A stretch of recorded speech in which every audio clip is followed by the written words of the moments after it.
محمد آصف، السلام علیکم۔ وعلیکم السلام۔ کافی عرصے سے ذہن میں یہ سوال ہے کہ جب حضور صلی اللہ علیہ وسلم کو بنانے کا خیال آیا، اس سے پہلے ایسا کیا ہوا تھا کہ اس نے سوچا آج نور کو نور سے جدا کیا جائے؟ کچھ تفصیل سے بتا دیجیے۔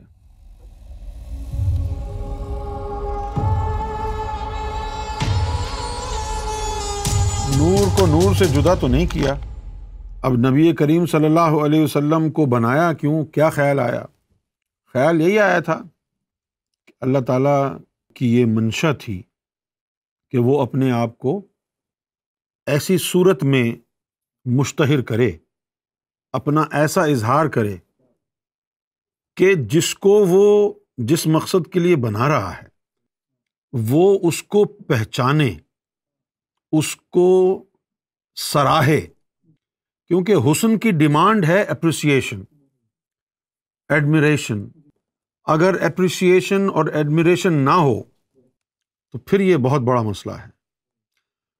آپ لوگوں کو تو تعریف کا مطلب ہوتا ہے لفظوں میں تعریف بیان کر دو، یہی سمجھتے ہیں نا کہ یار یہ تو بڑا اچھا ہے۔ اب جیسے ہم تعریف کریں گے ندیم بھائی کی بڑی اچھی آواز ہے یار، آپ کی زبردست آواز ہے، بڑی اچھی آواز ہے، زبردست آواز ہے، بس یہ تعریف ہے۔ لیکن ایڈمیریشن اور اپریسیشن یہ کچھ اور ہے۔ یہ ایک ایسا عمل ہے کہ جس میں آدمی مکمل طور پر جذباتی اور رومانوی طور پر محبوب کے تابع ہو جاتا ہے۔ تو تعریف تو آپ یہاں پر بھی بیٹھ کے کر سکتے ہیں، لیکن اگر آپ سے کہا جائے کہ appreciate the divine splendor, if somebody asks you, can you appreciate the divine splendor? Can you admire or may you admire the divine splendor? In order to admire, in order to appreciate, you need to witness it first. Without witnessing this divine splendor, you cannot possibly either appreciate or admire the divine beauty. تو جو اللہ تعالیٰ نے فرمایا کہ میں نے مخلوق کو اس لیے بنایا کہ میں پہچانا جاؤں، محمد رسول اللہ صلی اللہ علیہ وسلم کی جو تخلیق مبارکہ ہے اس کے پیچھے پس منظر ہے وہ یہ ہے کہ اللہ تعالیٰ وہ ستائش کا خوگر ہے، ستائش گری چاہتا ہے، اس کو شوق ہے کہ کوئی اس کے حسن کو سراہے، اور حسن کو سراہنا تب ہوتا ہے جب حسن کا مظاہرہ کیا جائے۔ اگر حسن کا مظاہرہ نہ ہو، اب یہ جو آپ یہاں بیٹھ کے الحمدللہ اعوذ باللہ پڑھ رہے ہیں، یہ کوئی تعریف ہی والی، یہ سراہنا نہیں ہے، نہ اللہ کو اس چھچورے پن کی ضرورت ہے۔ یہ جو تم پڑھ رہے ہو نا تسبیح کے دانوں پر 33 دفعہ سبحان اللہ سبحان اللہ سبحان اللہ سبحان اللہ، دھیان کاروبار میں، دھیان عورتوں میں، دھیان ادھر بیوقوف بنا رہے ہیں، جھوٹی نمازیں، جھوٹے ان کے سجدے، جھوٹی ان کی تلاوت، جھوٹے ان کے روزے۔ کس کو بیوقوف بنا رہے ہو؟ اپنے آپ کو بیوقوف بنا رہے ہو تم۔ جب اللہ تعالیٰ نے فرمایا کہ میں نے تم کو تخلیق اس لیے کیا ہے تاکہ مجھے پہچانو، تو اس کام کے علاوہ کچھ بھی کرو بیکار ہوگا۔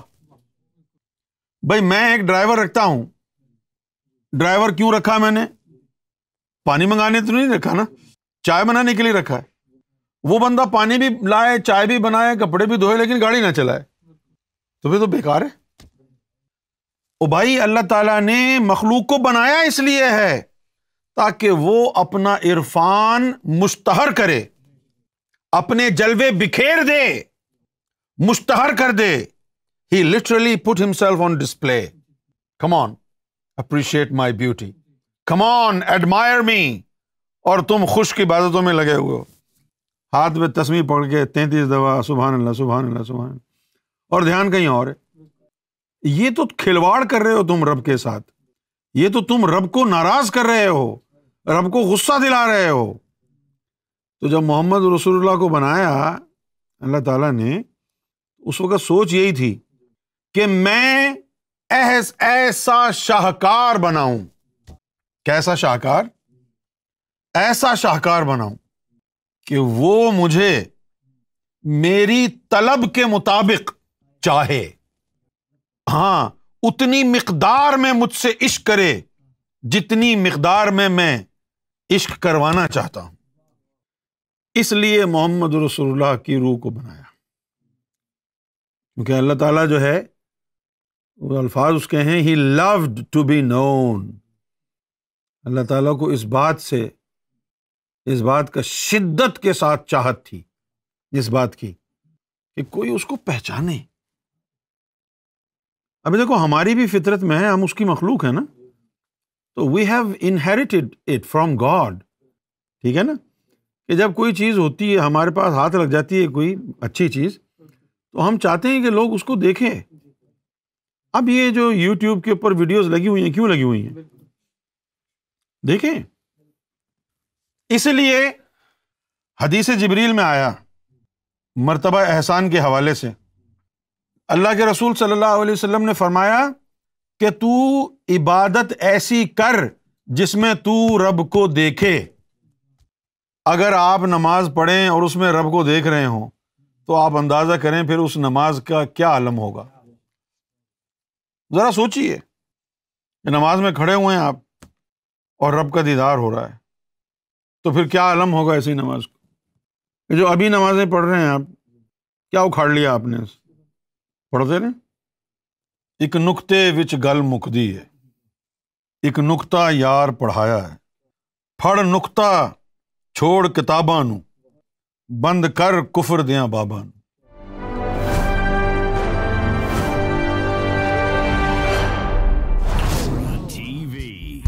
Bringing light, love, and peace in your life.